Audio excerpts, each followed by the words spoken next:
All right, so we're back. East Side War Stories. The K-9 story. All right, so actually there's more than one K-9. The K-9s story. All right, so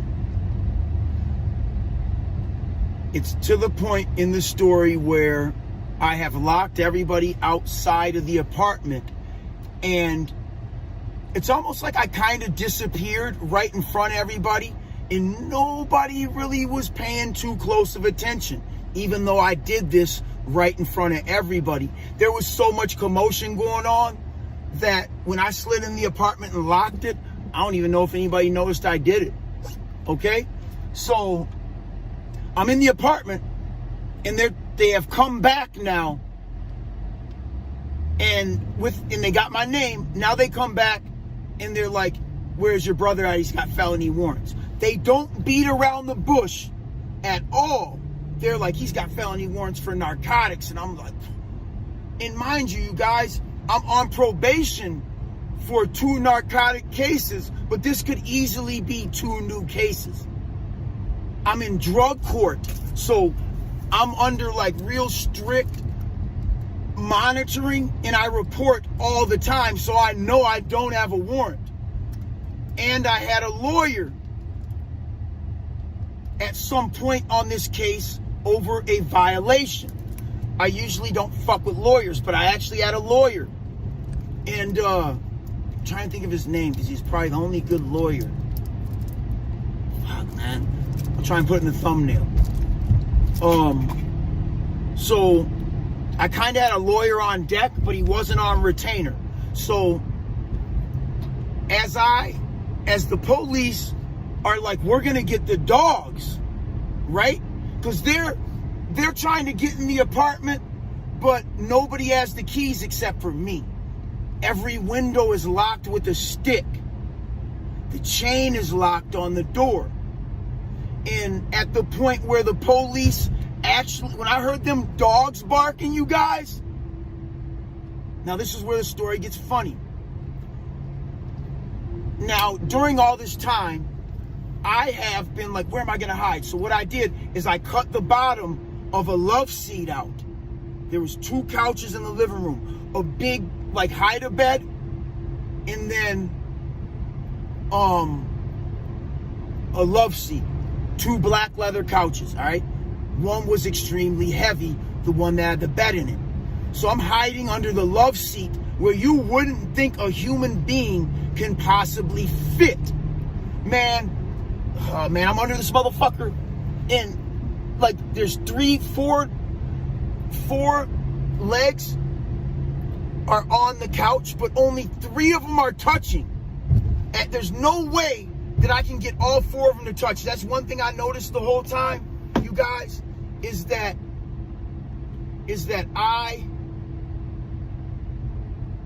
the one thing I noticed, man, is that, sorry, I'm looking at this dirtbag cop, man. Faggot. Bitch. All right.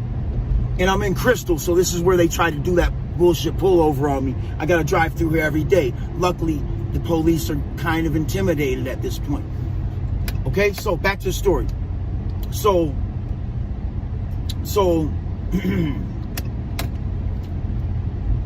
the police got the dogs, and I hear them barking. So I've come out from underneath the couch, you guys. It's 95 degrees. Felt like 105. Might have been hotter. Hot, muggy day. Okay, St. Paul, Minneapolis area. All right? So I'm just dying from the heat already, you guys. And it hasn't even started yet, really. So I come out from underneath the couch. I look out. This is the moment of truth right here. I look out the peephole, and I see a cop looking in the peephole at me. And he's like, "I see somebody in there." We had one of them ghetto-ass peepholes where you could see in and out the motherfucker. So this one cop was like, "I seen somebody in there." Now, mind you, they've already had this place surrounded for like 5 or 10 minutes. I look at this cop eye to eye through the peephole, He's like, I see somebody in there, but I'm like, fuck, I'm not giving up. So I grab the salami. I think to myself, okay, I know dogs. They say they're man's best friends, but really, they're disloyal ass motherfuckers. Soon as you throw some food at them, right? It's like crack to them. So I'm like, okay, fuck it. I know how dogs think. I know how they think. So I go get the salami and I throw it all over the apartment. I throw salami all over the apartment.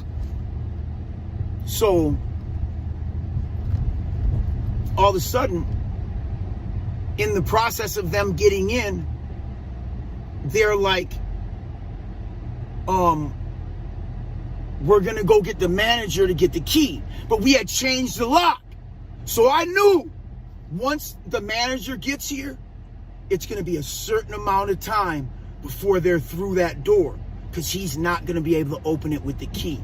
So I have X amount of time still to wait this situation out underneath this love seat that I'm hiding underneath. I had became one with the object, okay? So, honestly, you guys, like, this shit, I would not think this is possible. Now, this is documented, okay? I could probably find you guys a police report on this shit.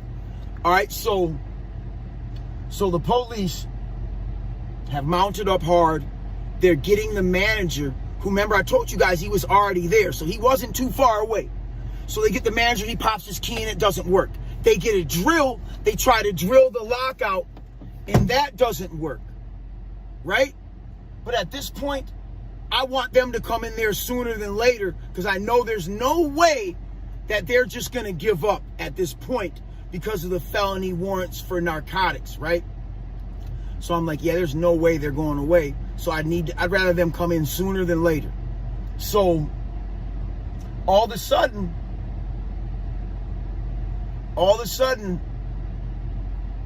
at some point, they breach. Boom, they come through the door. Now remember, the chain lock was on the door. There was a stick in every single window, and one St. Paul police officer stated, I see him inside. Okay? So it was humanly, mathematically, scientifically impossible for me not to be inside this apartment, you guys, given all these circumstances and the way everything was locked. There's no way.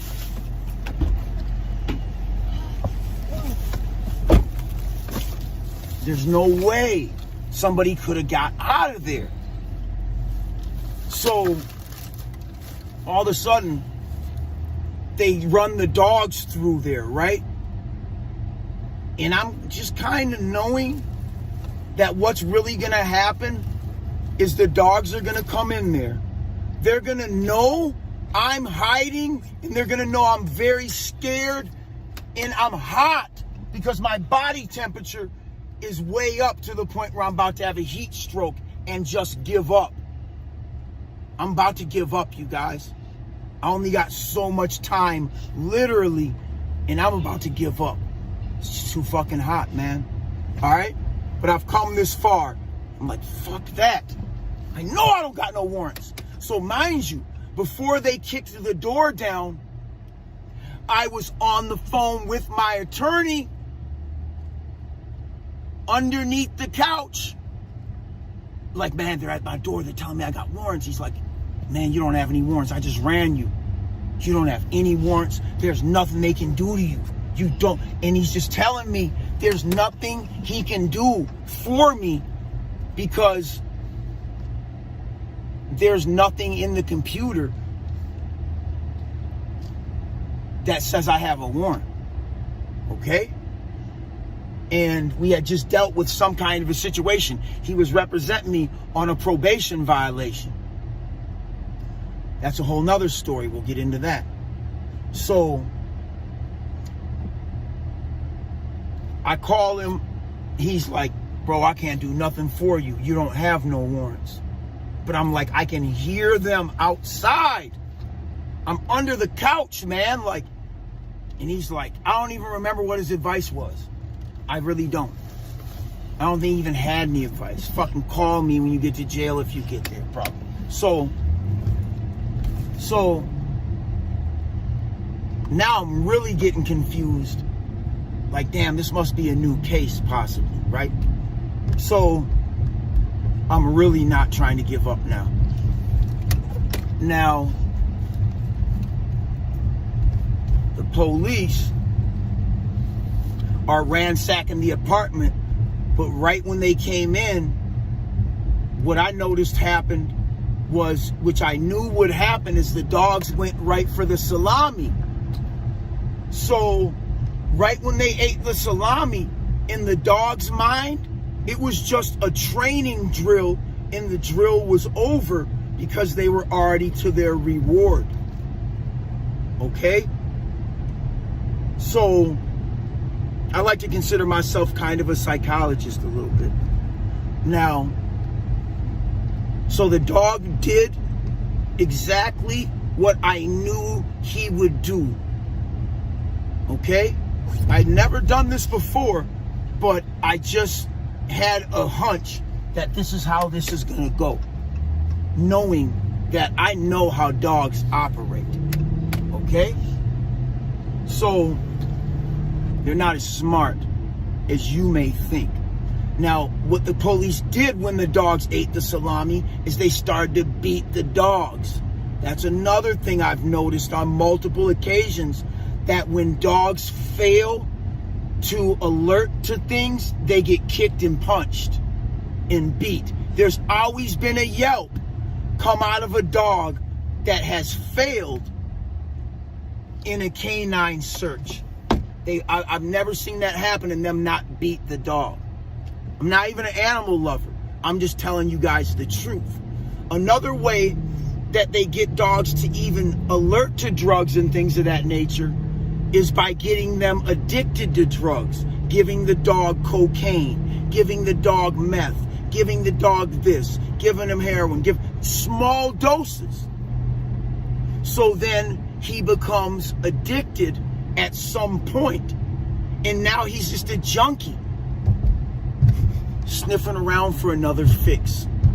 That's why your drug dog becomes reliable, because you've got him addicted to narcotics. If that's not animal cruelty in the first place, I don't know what is. But it's definitely animal cruelty when they're kicking and hitting the dogs for not alerting on shit that either is or isn't there, right?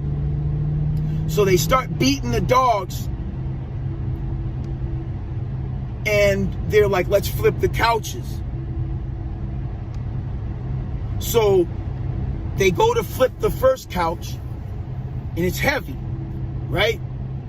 So I don't think they flipped it. They drug it out, and then they slid it back, right? So then they're like, let's get this couch. Now at this point, they know I'm not there. They know this is all just procedure now. That one cop that saw me was like, no, he's got to be in here. He's got to be in here. I saw him. Look at the door. Look at everything. The chain was locked. He knew that I was still in that fucking apartment, but he could not figure out how. So they all started making jokes. After beating the dog, they started to verbally beat the officer that made the statement saying that he saw me through the peephole. He just became the butt of all their jokes right away. But he was the only one that knew what he was talking about. He was right. So they're like, okay, let's flip this last couch. They grab the couch and they slide it out.